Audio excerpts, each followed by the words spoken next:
Hello guys, welcome to economic classes. अर्शा subject के very important questions जो किसी भी कंडीशन में पूछे जाते हैं आपको शॉर्ट रूप में समझाए जा रहे हैं। स्टार्ट करते हैं। रेखांकित चेक।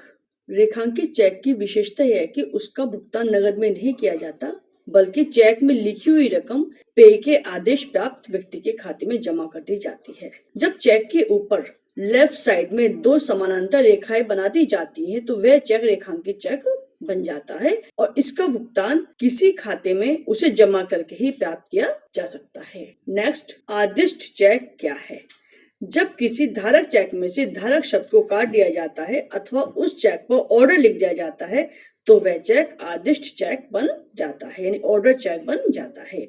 इस चेक का पेमेंट करने के लिए बैंक पेमेंट लेने वाले व्यक्ति की पहचान करती है और इस औपचारिकता के बाद ही चेक का पेमेंट किया जाता है। नेक्स्ट, पावक खाता चेक, अकाउंट पेई चेक। अकाउंट पेई चेक का मतलब होता है कि जिस व्यक्ति का नाम चेक पर लिखा होता है ये चेक सीधे उसके अकाउंट में डिपॉजिट किया जाता है, यानी कि इस चेक से वो सीधे तौर पर बैंक जाकर कैश नहीं ले सकता। इस चेक के पैसों को लेने के लिए उसे पहले अपने खाते में उस चेक को डिपॉजिट करना पड़ेगा।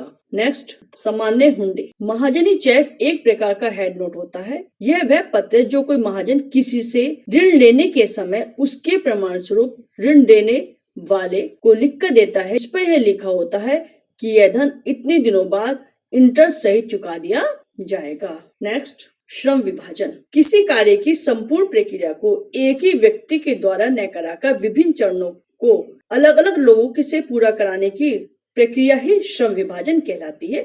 श्रम विभाजन में विशिष्टीकरण को प्रोत्साहन मिलता है। जब किसी बड़े कार्य को छोटे छोटे तर्कसंगत टुकड़ों में बांटकर हर भाग को करने के लिए अलग अलग लोग निर्धारित किए जाते हैं तो उसे श्रम विभाजन या विशिष्टीकरण कहते हैं। श्रम विभाजन बड़े कार्य को दक्षता पूर्वक करने में सहायक होता है। Next, arbitrage. मुद्रा बाजार में किसी मुद्रा को कम मूल्य पर खरीदने पर और उसको तुरंत ही दूसरे बाजार में अधिक कीमत पर बेचा जाता है तो इसको आर्बिट्रेज कहते हैं। किसी भी प्रतिभूति, वस्तु या विदेशी विनिमय को सस्ते बाजार से खरीदना और साथ ही साथ तेज बाजार में बेचना आर्बिट्रेज कहलाता है। नेक्स्ट, फिलिप्स वक्र। यह वक्र देश में बेरोजगारी के स्तर और मजदूरी में परिवर्तन की दर को दर्शाता है। इस वक्र के माध्यम से बेरोजगारी और मुद्रास्फीति के मध्य व्याप्त नकारात्मक संबंध को दर्शाया जाता है।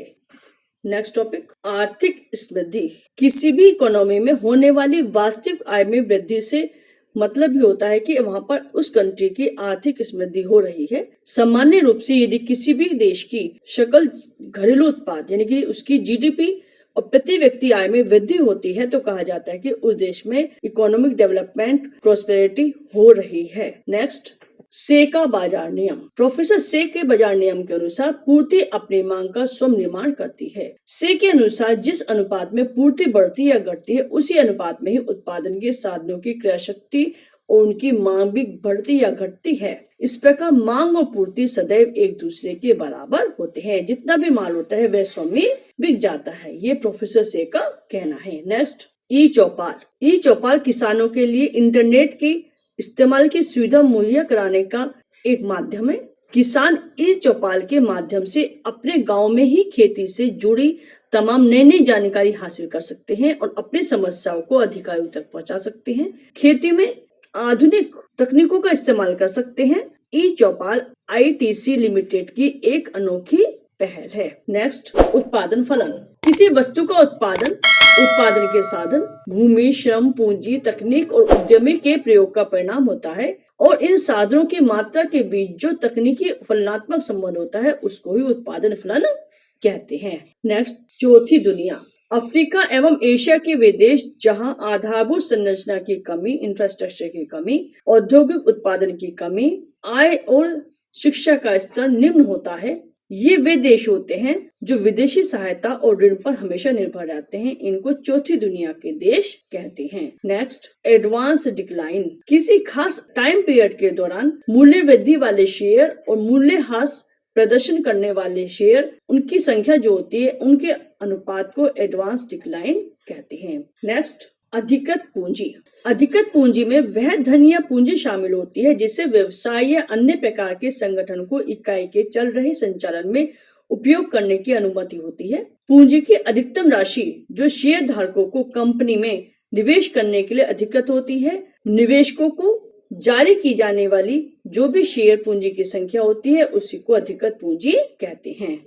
नेक्स्ट, अनुदान यानी सब्सिडी। किसी आर्थिक या सामाजिक नीति को बढ़ाने के लिए दी गई वित्तीय सहायता को अनुदान कहते हैं। ये आमतौर से गवर्नमेंट के द्वारा व्यक्तियों, कंपनियों या करदाताओं को दी जाती है। सब्सिडी के कई रूप हो सकते हैं, जैसे कि सीधे पैसे देना, टैक्स से छूट देना, बिना इंटरेस्ट के ऋण देना इत्यादि। नेक्स्ट, विमुद्रीकरण। काले धन को समाप्त करना, नकली नोटों के प्रचलन को समाप्त करना, डिजिटल लेन देन को बढ़ावा देकर कैशलेस अर्थव्यवस्था को बनाना ही विमुद्रीकरण का उद्देश्य होता है। भारत में 500 और 1000 रुपए के नोटों के विमुद्रीकरण की घोषणा 8 नवंबर 2016 को रात 8 बजे की गई थी। नोटबंदी या विमुद्रीकरण का अर्थ होता है किसी भी देश में सरकार के द्वारा बड़े मूल्य के नोटों को बंद करना या उनके प्रयोग पर प्रतिबंध लगाना। सामान्यतः इस प्रक्रिया में पुरानी जो प्रसिद्ध मुद्रा है उसकी जगह नई मुद्राएं का प्रयोग में लाई जाती हैं। Next, Leontief paradox. जब विकसित देशों के द्वारा पूंजी प्रधान वस्तुओं का आयात किया जाता है तथा श्रम प्रधान वस्तुओं का निर्यात किया जाता है, तथा जो श्रम प्रधान कंट्री है उनके द्वारा श्रम प्रधान वस्तुओं का आयात किया जाता है और पूंजी प्रधान वस्तुओं का निर्यात किया जाता है, तो इस अवस्था को लियोनटिफ पैराडॉक्स कहते हैं। कहने का मतलब ये कि जो डेवलप्ड कंट्रीज हैं जिनकी पूंजी ज्यादा होती है, कैपिटल ज्यादा होती है, उसके बाद वो पूंजी प्रधान वस्तु को इंपोर्ट करते हैं। इसके विपरीत जो श्रम प्रधान कंट्रीज होती हैं वो श्रम प्रधान वस्तु को इंपोर्ट करती हैं। नेक्स्ट, मुक्त बंदरगाह। आयात निर्यात के लिए सीमा शुल्क तथा अन्य प्रकार के व्यापारिक नियंत्रण से मुक्त बंदरगाह। सरकार व्यापार बढ़ाने के उद्देश्य से निर्दिष्ट बंदरगाह में टैक्स में छूट देती है या कुछ टैक्स हटा भी देती है। इससे देश में उत्पादन के हेतु माल इंपोर्ट करने वाले उद्योग को आर्थिक सहायता मिलती है। इंपोर्टेड माल पर प्रक्रिया के बाद तैयार माल फिर से एक्सपोर्ट भी किया जाता है। Next, annuity. किसी पूर्व निर्धारित प्लानिंग के अंतर्गत प्रतिवर्ष एक या उससे अधिक किश्तों में प्राप्त होने वाला पेमेंट एन्युटी कहलाता है। जैसे सरकारी ऋण पत्रों पर ब्याज का भुगतान एन्युटी के रूप में होता है। पेंशन भी इसी का एक भाग होता है। नेक्स्ट, प्रच्छन्न बेरोजगारी। यह इस प्रकार की बेरोजगारी है जिसमें व्यक्ति स्पष्ट रूप से बेरोजगार प्रतीत नहीं होते हैं। ऐसे लोगों को यदि काम पे से हटा दिया जाता है तो कुल प्रोडक्शन पर कोई भी प्रतिकूल प्रभाव नहीं पड़ता है। इस प्रकार की जो बेरोजगारी होती है, छुपी हुई बेरोजगारी जिसको बोलते हैं, उसमें व्यक्ति स्पष्ट रूप से बेरोजगार प्रतीत नहीं होता। और भारत में इस तरह की बेरोजगारी कृषि क्षेत्र में पर्याप्त मात्रा में देखने को मिलती है।